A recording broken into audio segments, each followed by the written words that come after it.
Assalamu alaikum. Bismillahirrahmanirrahim. In this video we are going to discuss about gamma glutamide cycle.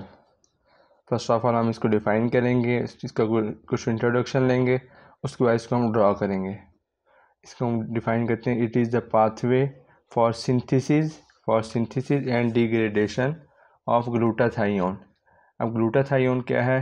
Glutathione is a tripeptide consist of glutamic acid, cysteine and glycine. It is a pathway for synthesis and degradation of glutathione. First function हो गया, as well as drug and xenobiotic detoxification. Drugs की और जीनोबायोटिक्स की, इसका xenobiotic metabolism ज़्यादा पढ़ेंगे, उसमें आपको पता चल जाएगा कि किस तरह ये जीनोबायोटिक डिटॉक्सिफिकेशन में हेल्प कर रहा है। इसका सेकंड नेम है मिस्टर साइकिल। इसके अलावा इसका function, it is a transport system use to explain the mechanism of amino acid transfer across cell membrane in the intestine, kidney, liver and memory gland. मतलब कि इन सारे टिश्यूज़ में अगर हमने अमीनो एसिड को सेल मेम्ब्रेन क्रॉस करवा के सेल के अंदर लाना होगा तो हम इस पाथवे के थ्रू उसको अमीनो एसिड को अंदर लाएंगे। अब इसका साइकिल, इसमें क्या है कि ग्लूटामाइल पेप्टाइडेज एक एंजाइम है जो सेल मेम्ब्रेन में प्रेजेंट है, और वो ग्लूटामेट को ऐड करवाएगा टू अमीनो एसिड। मतलब कि ये ग्लूटाथायोन में से ग्लूटामेट को अमीनो एसिड के साथ अटैच करवाएगा। अब हम इसको साइकिल देखते हैं तो उसके साथ ये सारी समझ आ जाएगी। उसके अलावा 3 ATPs यूज़ हो रहे हैं इस प्रोसेस में, और इसके अलावा it is operative for rapid transport of cysteine and histamine. ये भी इसका एक रोल हो गया। और इसका एक रोल ये है कि ये ग्लूटाथायोन के मेटाबॉलिज्म में भी इन्वॉल्व होता हुआ नज़र आता है। अब हम चलते हैं इस साइकिल को ड्रॉ कैसे करना है। अब ये हमारे पास साइकिल है। अब सबसे पहले ये हमारे पास सेल मेम्ब्रेन पड़ी है। ये हमारे पास सेल मेम्ब्रेन के बाहर वाला पोर्शन है और ये सेल के अंदर का पोर्शन है। अब सेल मेम्ब्रेन में एक ट्रांसपोर्टर पड़ा है, गैमा ग्लूटामाइल ट्रांसपेप्टाइडेज, ये एक एंजाइम है, और ये हमारे पास एक अमीनो एसिड पड़ा है। अब इसने इस अमीनो एसिड को सेल के अंदर लेके आना है। जब सेल के अंदर लेके आना तो सेल के अंदर भी कोई रिसीव करने के लिए कोई चीज़ पड़ी होनी चाहिए। यहाँ पे हमारे पास ग्लूटाथायोन आ गया इसको अमीनो एसिड को रिसीव करने के लिए। ये अमीनो एसिड अंदर आया इस एंजाइम के थ्रू, तो यहाँ पे आगे ग्लूटाथायोन के ग्लूटामेट के साथ मिल गया। अब ग्लूटाथायोन की ग्लूटामेट के साथ जब ये मिला तो हमारे पास बन गया गैमा ग्लूटामाइल अमीनो एसिड। अब ग्लूटाथायोन में हमने पहले पढ़ा था कि इसमें 3 चीज़ें हैं। एक तो हमारे पास ग्लूटामिक एसिड है, दूसरा हमारे पास सिस्टीन है, और तीसरा ग्लाइसिन है।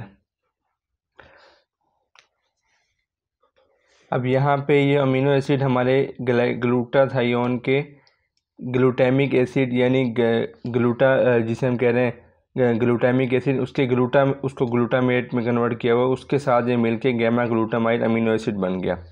अब जो बाकी 2 चीज़ें वो कहाँ गई? वो यहाँ से उसने इनको छोड़ दिया। यहाँ पे बन गया हमारे पास सिस्टीनाइल ग्लाइसिन, मतलब सिस्टीन भी हमारे पास आ गई और ग्लाइसिन भी हमारे पास आ गई। अब इसको आगे फर्दर मूव कराते हैं। यहाँ पे एक एंजाइम ने इसके ऊपर एक्ट किया जिसने इसको कन्वर्ट करवा दिया 5-ऑक्सीप्रोलीन में, 5-ऑक्सीप्रोलीन। और ये 5-ऑक्सीप्रोलीन बना है। यहाँ पे जो एंजाइम एक्ट कर रहा है उसका नाम है 5-ऑक्सोप्रोलिनेज।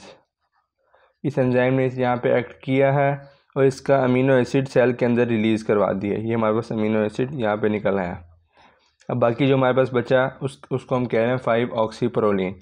अब 5-ऑक्सीप्रोलीन पे एक ATP आके अटैक करेगा और यहाँ पे ATP आया और ADP में कन्वर्ट होके चला गया।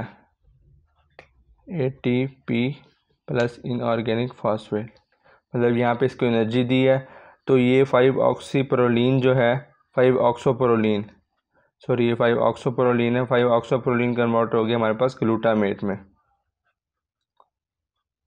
हमने यहाँ शुरू में क्या कहा था कि ग्लूटाथायोन का ग्लूटामेट जहाँ आया वही हमें वहाँ पे ग्लूटामेट मिल गया। अब इस ग्लूटामेट फर्दर आगे गया ये ग्लूटामेट, तो इसके साथ यहाँ से आया सिस्टीनाइल ग्लाइसिन में आगे ना ये कन्वर्ट हो गया, डिवाइड हो गया। मतलब दो चीज़ें इसमें थी, एक सिस्टीन था और एक ग्लाइसिन थी। एक ग्लाइसिन ऊपर चला गया और सिस्टीन नीचे आ गया। अब ये सिस्टीन जो है इसने ग्लूटामेट के कहा मुझे भी अपने साथ मिला लो। ग्लूटामेट ने कहा ठीक है, लेकिन इस प्रोसेस के लिए इन्हें एनर्जी चाहिए थी। एनर्जी के लिए इन्होंने ATP को बुला लिया। ATP आया, एनर्जी दी और हाइड्रोलाइज होके ADP प्लस इनऑर्गेनिक फॉस्फेट में कन्वर्ट हो गया। अब ग्लूटामेट और सिस्टीन ये दोनों मिले तो यहाँ पे जो कंपाउंड बना उसको हम कह रहे हैं gamma glutamyl cysteine, gamma glutamyl और ये सिस्टीन। अब ये गैमा ग्लूटामाइल सिस्टीन, अब तीन दोस्त थे ना शुरू में, मिसाल के तौर पे याद रखने के, शुरू में 3 दोस्त थे तो पहले ये अलग हो गए, अब 2 दोस्त दोबारा मिल गए। अब इन दोनों दोस्तों ने कहा कि ना हमारा एक दोस्त जो अलग है इसको भी अपने साथ मिला लेते हैं। अब ये गए इसके पास तो इसने कहा मैं मिल तो लूँगा तुम्हें लेकिन मुझे एनर्जी की ज़रूरत है। अब ग्लाइसिन इनके साथ आया तो इन तीनों ने मिलकर ATP को बुला लिया। एक ATP आया, ATP ने इसको एनर्जी दी और ADP में हाइड्रोलाइज होके चला गया। अब ये गैमा ग्लूटामाइल सिस्टीन जो है इसमें ग्लाइसिन आया और ये ग्लूटाथायोन में फिर कन्वर्ट हो गया। हमारे पास जो ग्लूटाथायोन से हमने शुरू किया था प्रोसेस वो हमें ग्लूटाथायोन वापस मिल गया। अब ओवरऑल प्रोसेस में हमने किया क्या है? ओवरऑल प्रोसेस में हमने ये किया कि हमने सेल मेम्ब्रेन के बाहर से, सेल के बाहर से एक अमीनो एसिड को सेल के अंदर लेके आए हैं और इस प्रोसेस के थ्रू, वरना जो है अमीनो एसिड खुद ब खुद सेल के अंदर नहीं आ सकता, उसको ट्रांसपोर्टर की ज़रूरत है और ट्रांसपोर्टर के थ्रू जब आया तो अंदर उसे ग्लूटाथायोन ने रिसीव किया।